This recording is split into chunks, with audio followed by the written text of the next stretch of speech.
Good luck for all student. जैसा आप यहाँ पर देख रहे हैं, ये हमारी पिछली वीडियो का है। बचत खाते के बारे में, यहाँ पर बैलेंस के बारे में बताया था कि क्रिएट होता है।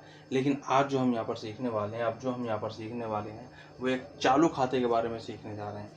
चालू के खाते के बारे में, चालू खाता जो होता है उसके बारे में एक और नई चीज़ मैं यहाँ पर आपको बताने वाला हूँ।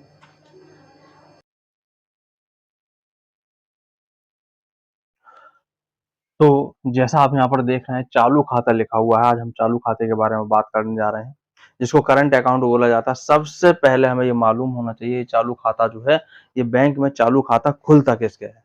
तो ये चालू खाता जो है, जो व्यापारी है, जो बिजनेसमैन है, उस बिजनेसमैन की अपनी जो भी फर्म है, उसका जो फर्म का नाम है, या अपनी कोई भी उसकी संस्था है, उस फर्म या संस्था के नाम से ये खाता खोला जाता है। जब ये खाता खोला जाता है, चालू खाता, तो इसमें बैंक द्वारा ग्राहक को 2-3 चीजें दी जाती हैं, जिसके बारे में हम यहाँ बात करने वाले हैं।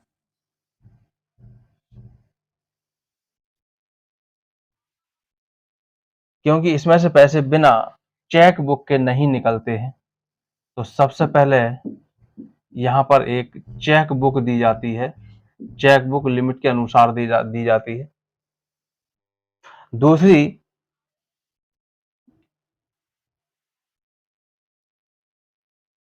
जमा की किताब एक पूरी दे दी जाती है, क्योंकि बिजनेसमैन के पास इतना समय नहीं होता है कि वो खुद जा करके जमा करे। वो अपनी स्लिप को भरता है और भरने के बाद में किसी भी कर्मचारी को भेज देता है बैंक में, और वो जा करके जमा कराता है। और जो तीसरी चीज हमारे पास में यहाँ पर है, वो जानी पहचानी है सबकी, जिसको बोला जाता है पासबुक। जो भी ट्रांजैक्शन साथ में होंगे, बैंक के साथ में, उन सब का लेखा जो होगा वो पासबुक के अंदर कर दिया जाता है। फिलहाल जब पासबुक में उसकी एंट्री होती है, वो किस तरह से होती है, क्या उसका भी खाता क्रेडिट होगा, क्या उसका खाता डेबिट होगा, क्या होगा, या दोनों ही होंगे, और दोनों होंगे तो कब उसका खाता, यानी कब व्यापारी की फर्म का खाता डेबिट होगा और कब उसका खाता क्रेडिट होगा, आज हम इस पर बात करने जा रहे हैं। तो ये चीज आपको समझ में आ गई होंगी कि जब बैंक में चालू खाता खोला जाता है व्यापारी की फर्म का, संस्था का, तो उसको एक चेक बुक मिलती है बैंक के द्वारा, एक जमा की किताब मिलती है और एक पासबुक मिलती है। इससे आगे की अब हम बात करते हैं कि अगर इसकी पासबुक है, तो उसकी पासबुक में डेबिट और ये बैलेंस जो उसका होगा, वो बैलेंस डेबिट होगा या फिर क्रेडिट होगा, या फिर दोनों ही होंगे। अगर दोनों ही होंगे तो कब खाता उसका बैलेंस जो है डेबिट होगा, कब उसके खाते का बैलेंस क्रेडिट होगा, इसी बारे में हम बात करने जा रहे हैं। तो फिलहाल ये चीज अगर आप स्क्रीनशॉट लेना चाहें, स्क्रीनशॉट ले लें, अन्यथा मैं अब इसको यहाँ पर मिटाने जा रहा हूँ।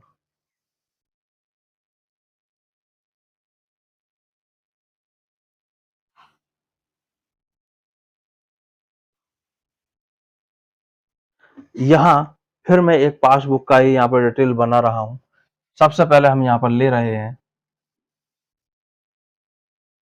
डेट, दूसरे नंबर पर हम यहाँ पर ले रहे हैं पर्टिकुलर। ये वही कॉलम्स हैं जो इससे ठीक पिछली वीडियो में भी बताए गए थे। फिर हम एक कॉलम यहाँ पर ले रहे हैं विदड्रॉ, और फिर एक कॉलम यहाँ पर ले रहे हैं डिपॉजिट,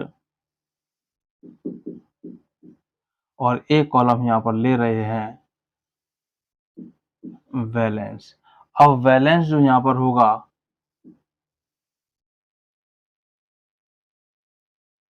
डेबिट होगा या फिर क्रेडिट होगा। मैंने पिछली वीडियो में भी यहाँ पे बताया था कि ये हमारा कॉलम यहाँ पर विदड्रॉ की जगह डेबिट भी हो सकता है, और यहाँ पर ये क्रेडिट भी लिखा जा सकता है, या दोनों ही चीजें यहाँ पर लिखी जा सकती है। तो बने रहिए वीडियो में, वीडियो को पूरा देखेंगे तभी सारी चीज यहाँ पर समझ में आएगी, और एक बार फिर आपको यहाँ पर बैंक का कर्मी ही बनना पड़ेगा, तभी आप यहाँ पर इस चीजों को समझ पाएंगे, अन्यथा यहाँ पर समझ नहीं पाएंगे। तो मैं समझता हूँ बैंक कर्मी सभी लोग बनने के लिए तैयार हैं। ईश्वर करे, भगवान करे, अल्लाह करे, आप लोग जल्द से जल्द बैंक के कर्मी भी बने। देखते हैं फिर यहीं पे हम किसी एक व्यक्ति को ले रहे हैं, और हम एक व्यक्ति को ले रहे हैं कि वो व्यक्ति हमारे पास कोई एक श्याम नाम का व्यक्ति है। ये हमारे पास में आया और इसने हमारे पास बैंक खाता खुलवाया, लेकिन बैंक खाता इसने अपना नहीं खुलवाया, अपनी फर्म का खुलवाया। जब अपनी फर्म का खाता खुलवाया है तो यहाँ पर मान के चलें किसी भी डेट में यहाँ पर आया, ये व्यक्ति हमारे पास आया 1/6/2023 को। ये 23 को आया, 1 जून 2023 को, और इसने एक खाता खुलवाया। खाता खुलवाया तो नगद रुपया ही दिया। खाता इसने खुलवाया 10,000 रुपए से। जब ये चालू खाता 10,000 रुपए से खोला गया तो फिर इसका जो बैलेंस हुआ वो बैलेंस भी हमारे पास 10,000 रुपए होता है। यहाँ ये समझें आप, जब बैंक के कर्मचारी हैं तो ये पासबुक है, ये पासबुक का ही पूरा फॉर्मेट है। इस पासबुक में जो एंट्री कर रहे हैं वो कौन कर रहे हैं? हम आप कर रहे हैं। यहाँ पर ये पासबुक की ही चीजें हैं। पासबुक में एंट्री बैंक के कर्मी ही करते हैं, तो आपके द्वारा यहाँ पर की जा रही है। बाकी वही चीज देनदार और लेनदार जो मैंने पिछली वीडियो में भी समझाया था। तो अब आप ही बताएं कि ये फर्म जो है 10,000 रुपए की लेनदार हो गई है। क्यों लेनदार हो गई? भविष्य में जब इसे जरूरत होगी ये बैंक से पैसे निकाल करके ले जाएगी। और यहाँ पर क्योंकि जब ये लेनदार है, क्रेडिटर है, तो फिर खाता यहाँ पर क्रेडिट होगा, ना कि करोड़। ये क्रेडिट है, करोड़ नहीं है। पिछली वीडियो में मैंने यहाँ पर समझाया था। ये कॉलम हमारे पास में खाली है। एक चीज और आपको यहाँ पर बता दूं, जब बैंक में चालू खाता खोला जाता है तो बैंक के द्वारा फर्म के खाते को एक और सुविधा दी जाती है। अगर आपको पता है तो बहुत अच्छी बात है, नहीं पता है तो मैं यहाँ पर बता रहा हूँ। वो सुविधा होती है बैंक में जमा धनराशि से अधिक धनराशि निकालने की अनुमति भी बैंक के द्वारा ग्राहक को दे दी जाती है। लेकिन किसको? चालू खाता धारक को। अब ऐसी अनुमति को बैंक ओवरड्राफ्ट कहा जाता है, और जब बैंक ओवरड्राफ्ट कहा जाता है तो फ्री में कुछ नहीं है, क्योंकि बैंक सबसे बड़ा जो बिजनेसमैन है वो बैंक ही है। और बैंक बिना किसी भी लाभ के कोई कार्य नहीं करती है। यानी जब वो बैंक से जमा धनराशि से अधिक धनराशि निकालने की अनुमति दे रही है तो वो उस पर इंटरेस्ट भी लेती है, अपना ब्याज भी वो लेती है। तो एक तरह से ये लोन का ही काम करती है। लेकिन लोन जब लेना होता है तो उसके लिए अलग प्रक्रियाएं होती हैं, और बैंक ओवरड्राफ्ट लेना होता है तो उसके लिए अलग प्रक्रिया होती है। फिलहाल ये समझ में आ गया होगा, जमा धनराशि से अधिक धनराशि भी निकाली जा सकती है। तो फिलहाल यहाँ पर बैलेंस हो जाता है क्रेडिट। अब बात आती है इसके बाद में, ये किसी और तारीख में आए हमारे पास में 15/6/2023 में। इन्होंने फिर बैंक से जो रुपए हैं, बैंक में जो रुपए हैं वो जमा किए। जब बैंक में रुपए जमा किए, बैंक में इन्होंने जमा किया 15,000 रुपए। अब आप यहाँ पर देखें 10,000 रुपया पहले से था, 15 और जमा कर दिया तो अब यहाँ पर ये कॉलम जो है, इनके रुपए जो हैं वो 25,000 रुपए हो गए। अब ये जो खाता धारक हैं ये 25,000 रुपए से लेनदार हो गए हैं, क्रेडिटर्स हो गए हैं, इसलिए खाता इनका क्रेडिट ही रहेगा। इसके बाद बात आती है कि ये आई हमारे पास में 30 जून को। यहाँ मैंने टू और बाई का यूज नहीं किया है, केवल हम ट्रांजैक्शन को यहाँ पर समझ रहे हैं। तब इन्होंने क्या किया,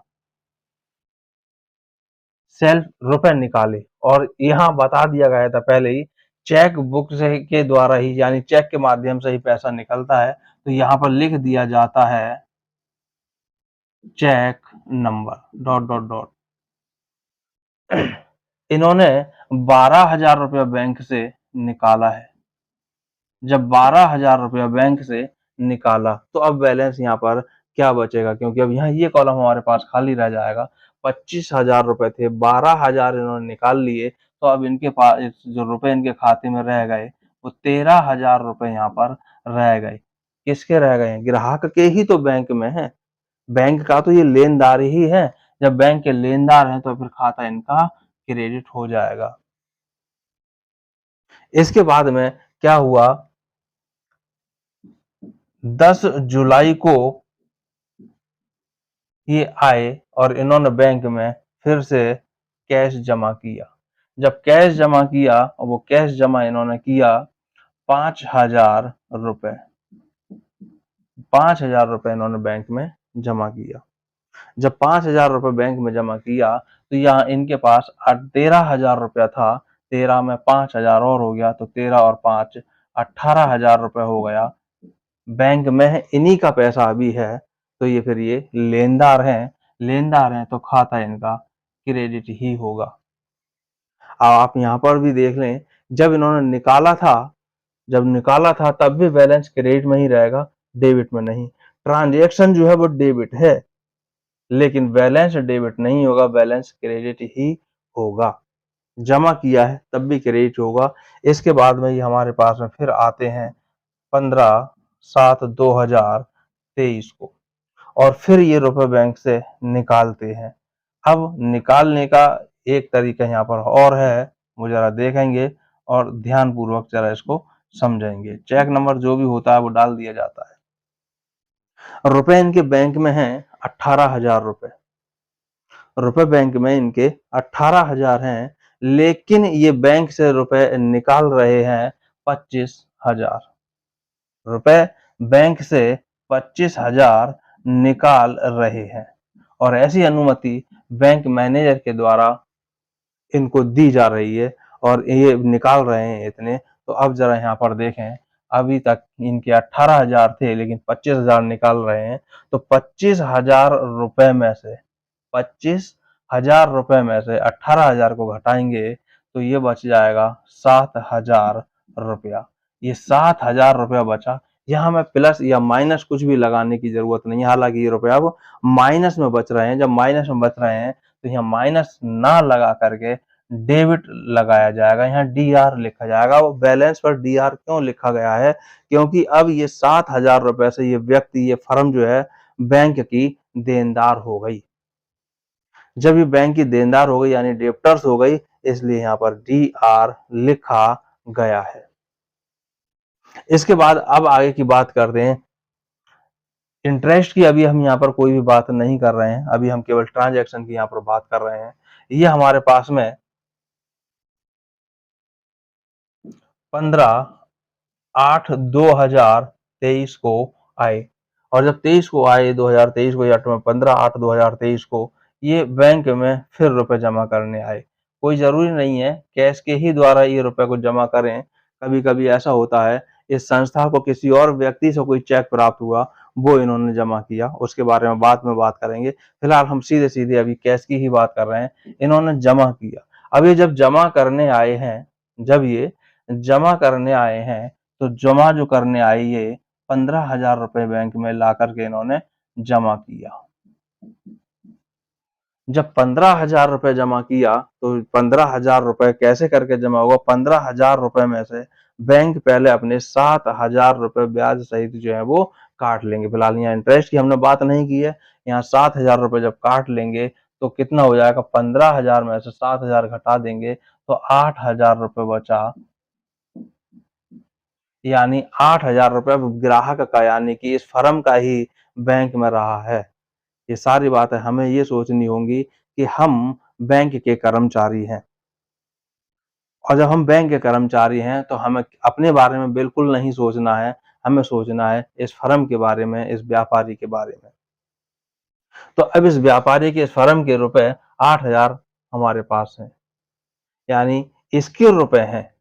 ये जब चाहें बाद में आकर के अपने रुपए निकाल लेंगे, ले लेंगे, ये ले जाएंगे निकाल करके। तो फिर ये लेनदार हो गए और लेनदार हो गए तो इनका खाता जो है वो क्रेडिट हो जाएगा। मैं समझता हूं यहाँ पर आपको काफी कुछ समझ में आ गया होगा कि खाता कब डेबिट हुआ और कब खाता क्रेडिट हुआ। क्योंकि बैंक में जब चालू खाता खुलता है तो बैंक ओवरड्राफ्ट की सुविधा बैंक द्वारा दी जाती है, उसकी अनुमति दी जाती है, उसी को बैंक ओवरड्राफ्ट कहा जाता है, बैंक अधिविकर्त कहा जाता है। फिर मिलेंगे इसी वीडियो के साथ में। इस तरह की और वीडियो आपको मिलती रहेंगी अगर आप हमसे जुड़े रहेंगे। वीडियो देखने के लिए बहुत-बहुत धन्यवाद।